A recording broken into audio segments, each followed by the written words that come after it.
Welcome to the Witchy Work Wishes podcast, a place to find your weekly inspiration for bringing your personal witchcraft practice into your business, work, and office.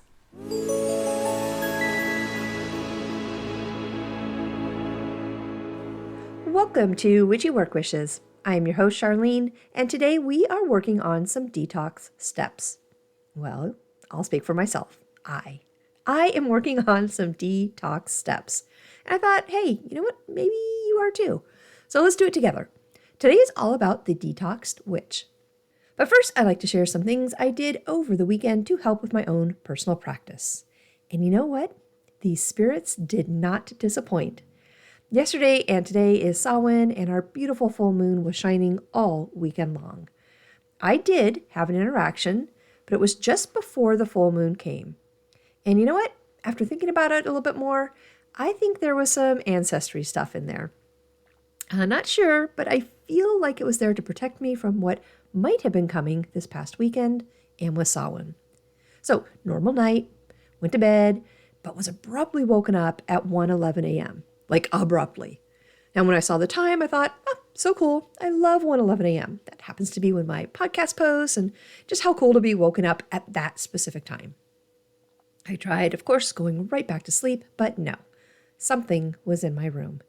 Now, my dog rarely wakes up with activity, but he did let out a couple of those, sleepy half barks, that, half into it bark. That didn't sound like a bark, but you know what I mean. He wasn't really concerned, but aware. There is something to alert to. Now, my younger cat, who sleeps right with me, like physically on me, was also awake and looking up at the ceiling. So something was happening. I waited just a bit and then felt something lie down right next to me. I felt the bed sink in. After that, I felt it again, but this time on my left hand, and it was cold, really, really very cold. Not scary cold, but temperature cold. And then I smelled it, and it smelled like my grandfather's pipe. And with the familiar scent, my cat Ragnar watched the image float around my room. Now, I could not see it, but I watched Ragnar's face track it as it moved around, so I knew exactly where it was. I was never afraid, but really rather comforted. Whether it was my grandfather or someone or something else, it was there to keep me safe. I felt it, and my animals knew too. I gently fell back to sleep around 2-ish and had a great night's sleep. And I did actually find one of Ragnar's whiskers on my bed in the morning, which I have set aside for something special later. So with that direction, my full moon workings changed a little bit. Again, taking the direction of being safe, I toned it down a tad. I built a fire in my backyard, a fire pit, and curled up with my blankets and watched the flames dance. The smell of the fire, the sounds of the crackling wood, and the images of the hot flames reaching up were really, really comforting. And I allowed myself time to reflect and be thankful for someone or, something reaching out to me. And not just that they had reached out, but that I was able to feel them, touch them, smell them, and watch my cat follow them around my room. I was grateful for the protection and honored that feeling, honored the spirits and my ancestors and how they came to say hello, or something did. So that's how I spent the full moon night this past weekend. Now, I did have some great lavender harvest out of my own garden, which I'm super excited about. I am drying it as we speak, so I can make some good sleepy time, nighttime potions with lavender and vanilla for my boys when they come home in December. And actually, I have enough drying to make a good handful of gifts with it, so I'll be in potion mode soon. All right, the moon was certainly big this past weekend. We also had an eclipse. I think it's the last eclipse of our annual eclipse season. I'm not totally sure. But now, though, the moon, she's starting her waning phase. So for this week and next week, it's all about releasing and letting go of what no longer serves you, which happens to be a perfect time to work on detoxing. So let's jump right into it.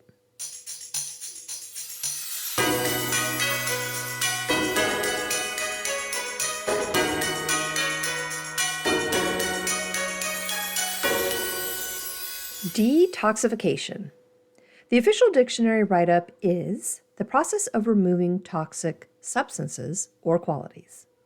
I think it should also say people, but we can add that in ourselves a little bit later, as I'm sure we all have encountered toxic people in our lives that need to be removed too.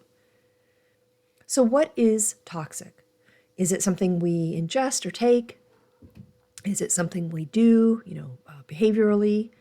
Is it something we tolerate, like in relationships? Or is it something that's environmental, that gradually seeps into our system little by little? Well, I think it's all of it. All of it can be toxic. And what might be toxic, to me, might not really be an issue for you, right? And vice versa. Something you might not handle well is not really a biggie for me. So, today's episode, I'll let you take from it what you need. I'm going to list the top stuff, but most of it is my stuff, There's no way to do it today without getting really personal. Like, we're getting personal. So I'll for sure be adding what steps I'm personally taking and what things I'm personally removing. And going back to what is toxic, it's for me. It's a little of all those things, honestly, that I just mentioned. A touch of this, a touch of that, which over time have accumulated to a good handful of things I now need to act upon. And not because someone else is telling me to do it, because I want to do it. And we all know that is when change really happens. So this episode today does not have a bunch of research with it. Honestly, I'm just speaking from my heart and my own personal experiences and opinions. If you are looking for help in detoxing from anything you consider, bad in your life, please reach out for professional advice and help. So I chose today's topic mainly because of the journey I've been on for almost 3 years now, but more specifically because of a recent appointment I had to do for the surgery on the 14th. One of the many, many things required by insurance was a mental health check with a psychologist. Now, something he said to me in our hour session has really stuck. I mentioned to him how I have been trying to focus on me more and my needs, and how it's been nice being a little selfish and putting the extra effort into my own well-being. He asked about the word selfish and why I chose to use it when referencing my own personal health journey. I said, well, I don't know, it just feels that way. Usually there isn't much, time for my own stuff. Over the years there hasn't been.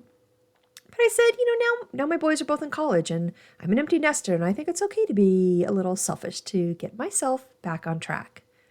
Well, it opened up great conversation about women in general, or anyone really in a big nurturing position, where over the years, everyone else, coming first is normal. It's just how it is.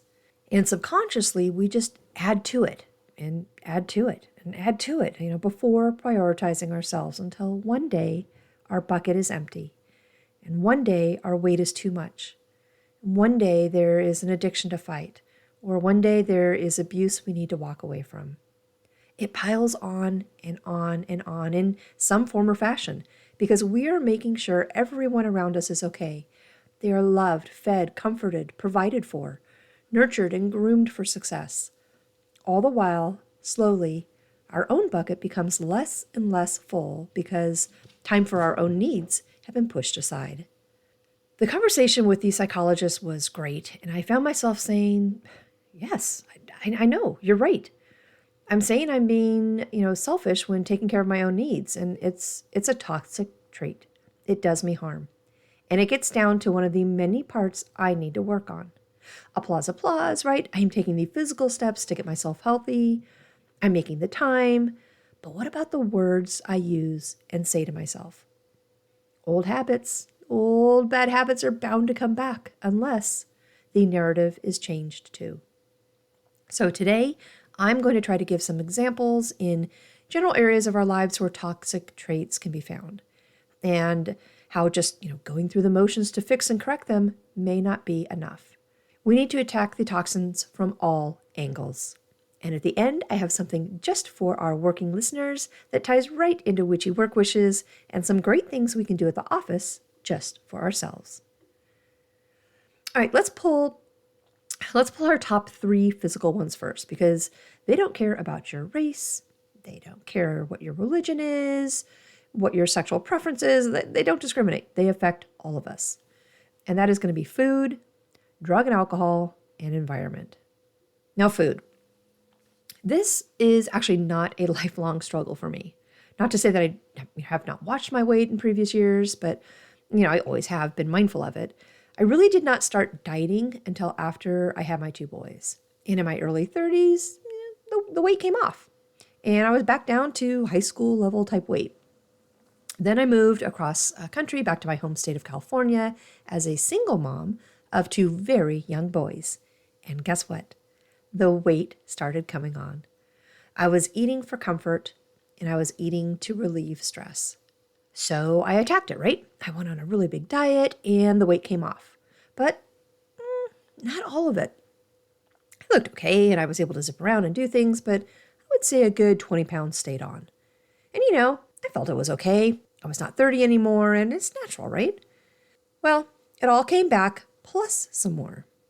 I went a couple of years and I attacked it again. Good for me. I dropped the weight, but not all of it. Like before, there were those, 20 pounds plus maybe another 10 that didn't drop. But again, okay, I'm in my early 40s, no biggie. I gave myself excuse after excuse. So let's go. Another round of dieting. And guess what? The same thing happened. Pat, pat, pat on the back. I did well, but not all of it went away. And since the narrative in my head didn't change, it all came back. I did one more big yo-yo dieting attempt after the attack in 21, but by the summer of 22, it was all back. Now, the hysterectomy in early 23 added another 20 pounds to the already stressed body, and I knew something needed to change. So this time, I took time. I started working on the why. Now, hormones aside, if all I had to do was worry about 20 pounds of hormonal weight, I would not be doing anything drastic. But over the years, I've continued to add to the problem, the toxic problem. And I refuse to keep doing the yo-yo, back and forth, merry-go-round, off and on dieting anymore. Like I'm really done. So I asked for help, professional medical help. Now, if you struggle with food too, I get it. I'm right there with you. It's not like a bad 80s habit of cocaine use. You can't just stop eating food. You can't completely walk away. You must eat to live. So for me, it's about starting from scratch. It's about going back to basics and launching a new relationship with my body and the fuel I choose to give it. All right, drugs and alcohol. This one is a bit more subjective. If it is or it is not for you. Now, I have always enjoyed alcohol and I still do. There have been times where I have definitely been a little bit more abusive with it or, had too much. But that's not a day in and day out struggle that I have. I am more moody now with it in my 50s. And honestly, my tolerance has gone down a bit with age, naturally. For the drugs, yeah, I was in high school in the 80s and no excuse, but it's just what was happening. I was the girl in the dance clubs back then, dancing all night. I partied hard and I had a blast, but I paid the price. And it was a drastic price that I can't say was beyond my control because if I had not done some of the things I did, it would not have happened, but still drastic. If you follow social media and you know the girl, Paris Hilton, she talks about facilities that are meant to be quote unquote therapeutic and, rehab kids. She has a documentary about it. And if you've seen it, that is basically where I was sent to one of those facilities. Abruptly woken up at 2 a.m. when I was 16 years old and taken by a bounty hunter to one of those schools. Now, mine was up in Idaho called Rocky Mountain Academy, RMA, which has since been closed down with the illegal stuff they were doing to us. But as Paris Hilton mentions, there are still schools out there that are like this. Now, a big movement in this area is called Breaking Code Silence. And if you want to look it up and see many of the totally fucked up things they did to us, have at it. You might already know about it. But even though my school was shut down, there are actually a bunch of schools out there. Really can't even call them schools, facilities maybe, whatever. But they exist today. And while they might not be doing the exact same stuff anymore, just don't think they can get away with what they could back in the 80s. There's still a bunch of shady stuff going on and being done to kids. So I was up there for a little over 2 years. And guess what? I fought it a bunch while there, had consequences, blah, blah, blah. Once I got out, I went back to the same stuff I was doing. Now, the end result of being sent away was a loss of trust, not rehab. I felt deserted by my family. I felt alone, and I knew from that point on I would never trust anyone deeply again. And I took the steps to protect myself from it ever happening again. And guess what? That has consequences too. Being a hyper-independent woman has consequences. And unfortunately, I never worked through the drama of being at a facility like that. Rather, I blocked it all out. I have very few memories of the time there, like maybe 2. Seriously, it's blocked. And so over the years, learning to not depend on anyone, have anyone close to me, and focus on being hyper independent, that's how I survived the emotional trauma of a school like RMA. So again, if you've already heard about breaking code silence, you know. If you have not and you want more information on the painful things many kids had to go through at places like that I was at, you can look it up. Honestly, you just search for that hashtag breaking code silence and a bunch of stuff will come up. So back to the drugs. So I actually thrived in college. I was out on my own, I was independent, and I got my bachelor's of science in business admin. Ended with a, 3.6 maybe GPA, something like that. Pretty good. But I balanced things out, which is something I did not do in high school. So about halfway through college, though, even though when I left that facility, I went right back into my old life. About halfway through college, I just got done with parties. Like I got done with cocaine and the all-night rages at the dance clubs, and I just wanted something more. I walked away from drugs, and I have never looked back. But I walked away. I was not told to stop doing it, or that it was bad, or got punished for 2 years by being sent away from my friends and family. It was all me this time. And that made a difference. Now, not all of us can just walk away from bad habits, though, right? It's even harder to walk away when it's a true addiction. And God, I'm going to sound like a freaking super old person when I say this, but drugs today are not like they were back in the 80s. And I'm sure adults back in the 80s said things like, drugs today are not like they were in the 60s. It happens, right? But man, drugs today are laced with so much bad stuff. Not like drugs alone are not bad for you, but you know what I mean. It's really scary, like really, really scary. Okay, so we have food as an addiction. We have alcohol and drugs as an addiction. And again, maybe not a true addiction for you. Could be more like a bad habit, right? But we also have environmental things hitting us every day that are affecting us. This can be things like preservatives in food, detergents and cleaners have toxins, air fresheners and perfumes have them, packing supplies, plastics, on and on and on. And it's not being paranoid. Tests prove that the toxins are in our blood. They are in our breast milk and our urine from these things.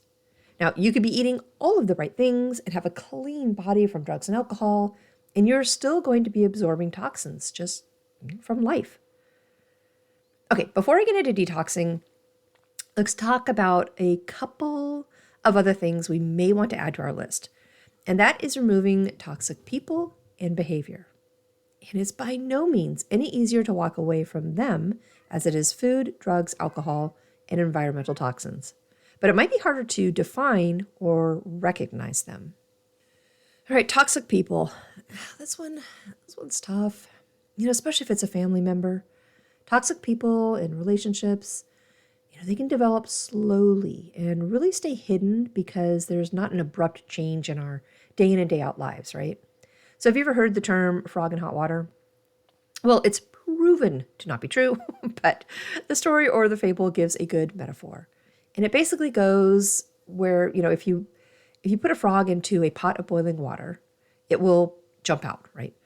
But if you put a frog into a pot of room temperature water and slowly turn the heat to boil, the frog does not realize what is happening and cooks to death.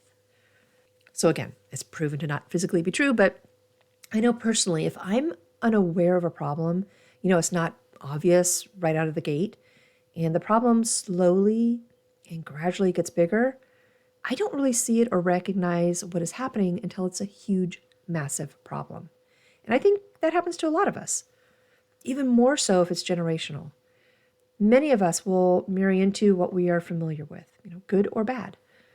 Or if you are lucky enough to realize things and be the one to change them, you yourself might do a 180 and marry the exact opposite to stop the emotional bleeding. Now, toxic friends, probably easier to walk away from. Still, a deliberate act, right? But probably easier than removing a family member from your life. Toxic marriage, it's tough. It's hard. I didn't have one, so not talking from experience there, but I know people who did and still do. It's hard to say enough. It's hard to walk away and remove toxic people from your life. All right, toxic behavior. And for this one, I'm specifically talking about the toxic behavior we do to ourselves. The words we say over and over that only support bad behavior and toxic thoughts. And they might not be the obvious ones. Oh, I'm not lovable, I'm not worth it, blah, blah, blah, all those stuff. Horrible as those are, we know when we're saying them. We know when we are thinking them. What about the subconscious thoughts? Those, I think, are the dangerous ones. They're not as noticeable because they are hidden in other layers. They are hidden in years of behavior, either that we have done or behavior that has been done to us. They are hidden in ancestral DNA codes that are handed down to us.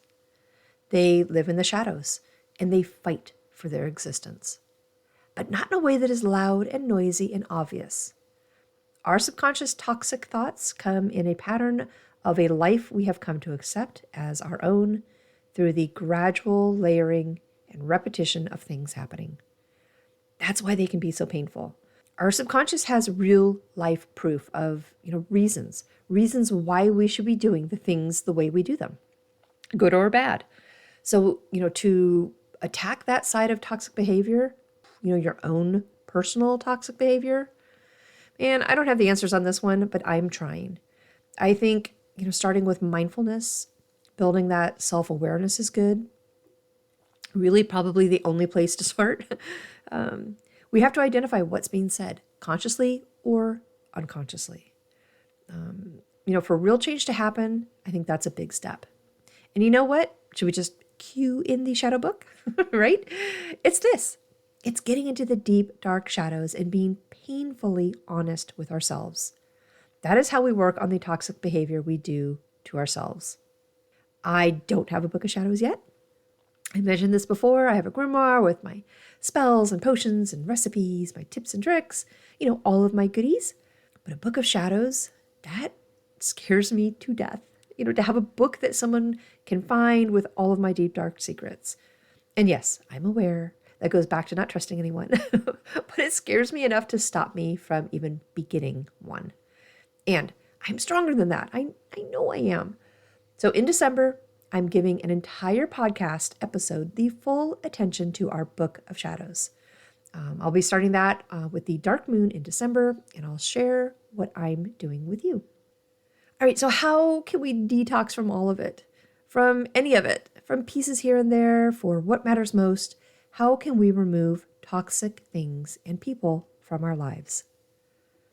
Step 1, it's got to be you who wants it.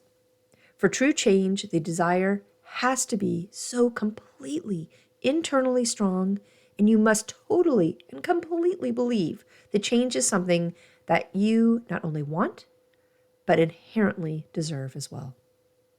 Step 2, map it out, baby. Let's go back to our goals and list making skills and write it down. Map it out. What does it look like? What work needs to be done? If you need help, who or what is your resource? Visualize what you will look like and how you will feel when you do it and it's all done. What will the new you feel inside? What will the new you be able to do? We talked about the SMART acronym back in the episode, with goals and lists. Here, I would use it. SMART, S equals specific, M measurable, A achievable, R is relevant, and T equals time sensitive. I know it's silly to say this again, and I keep throwing it into my podcast, but it's true.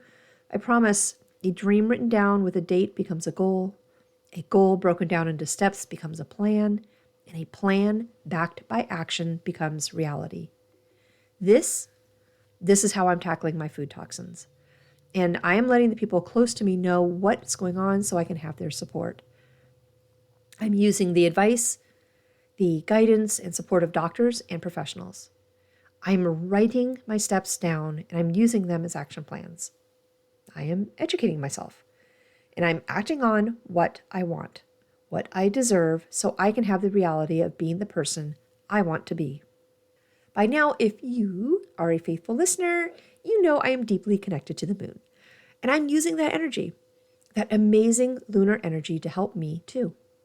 While I've been working on the to-do list and certainly have already launched the health and wellness personal journey, the surgery is taking place on a new moon, and it's part of my new beginning. So there is so much weight to lose, it's overwhelming, but not if I break it down into manageable steps. Like anything, that is just, too much, fine, great. I'll break it down. I'll break it down into little baby steps that are not too much, that are reasonable. Then I won't feel so overwhelmed. I'll feel like I am in control. End result is the same, right? But instead of one big thing I need to tackle, I have lots of little, tiny, manageable things that I know I can do. All right, step 3, maintain motivation. While, white knuckling things may work from time to time, in the long run, we're going to lose playing that game. In a pinch, okay, maybe, right? But day in and day out, change is hard. Habits are hard to break. We have them because they are fulfilling a need, a desire. So to stop something cold turkey, okay, may work for a day or two, but what happens later when the urge is back, when the desire is back, the need is back? I'm pretty big on, that addictions can't just be removed, but they can be replaced. You can't just leave a void because, again, while white knuckling it may work for a bit now and then, but eventually you'll give. The need the addiction fills is overwhelming. So you can't just remove it, but we can replace it. Now, maintaining motivation will have its own ebb and flow. Finding and defining your why is so very important in the success and keeping your motivation high. What will inspire you to keep taking the action steps, those little baby steps needed to obtain the goal? If you don't have your why, you're going to end up with that list of wishful thinking of, oh gosh, wouldn't it be nice if, or someday I might type goal or dream. In changing habits and removing toxins from our lives, we want a clear definition of what motivates us and what inspires us. Motivation? Yeah, that's going to be your reason for doing it.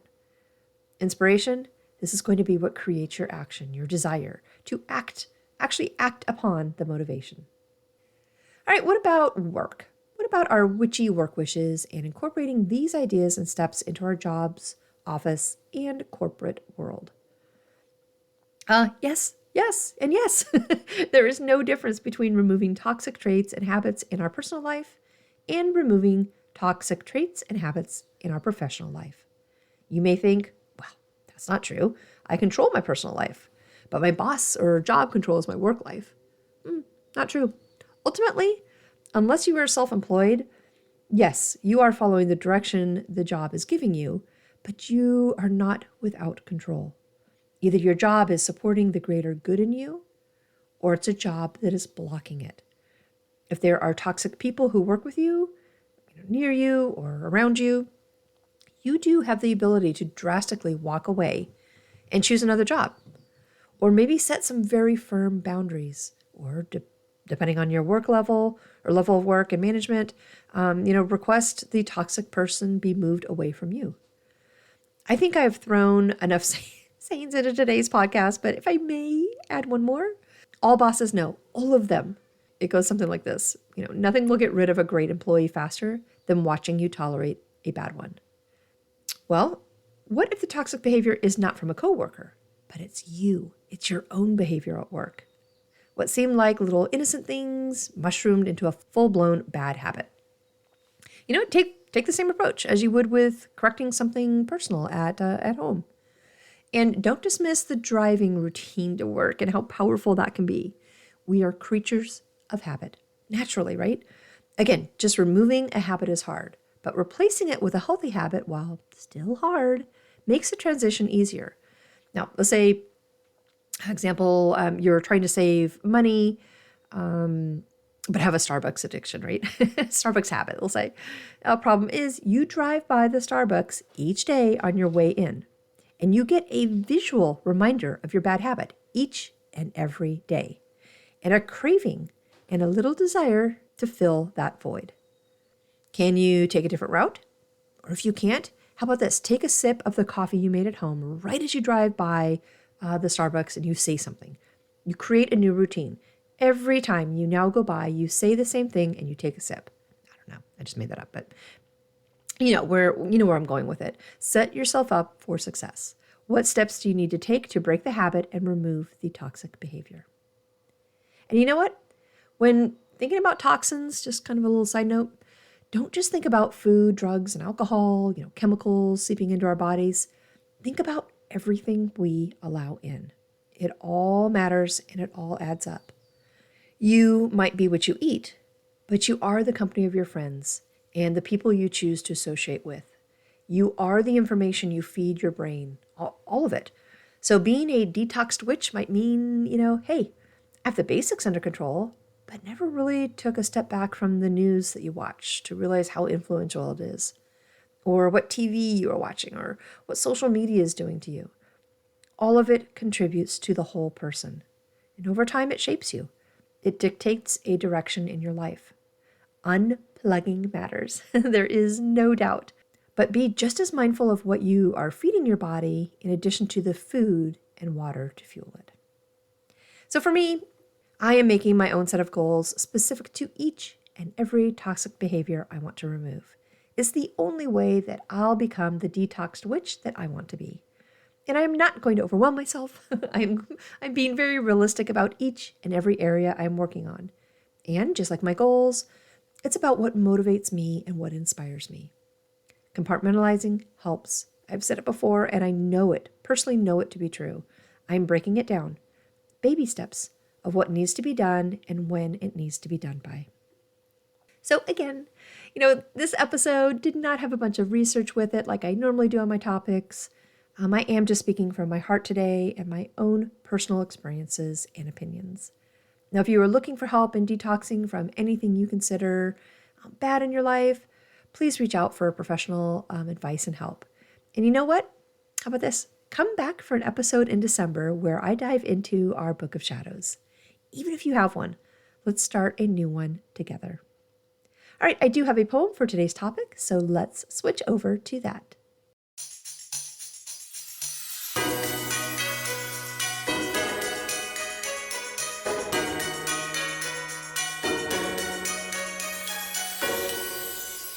I wrote a small one again, kind of like last week's. It's one I can use over and over again each time I am working with a bad habit, toxic behavior, or something that I'm looking to start anew. And it goes, 987, I count it down. To Mother Earth, I kneel on ground. 654, I let it go. The toxic traits that hurt me so. 321, and so it's done. A fresh new life I've now begun. Thank you so much for joining me today. Next week, guess what? I've got Annika back. Yay! She's going to be helping me out again. And this time we are talking spells and potions, specifically working with tallow. So have a wonderful week and weekend, and I'll talk with you next week.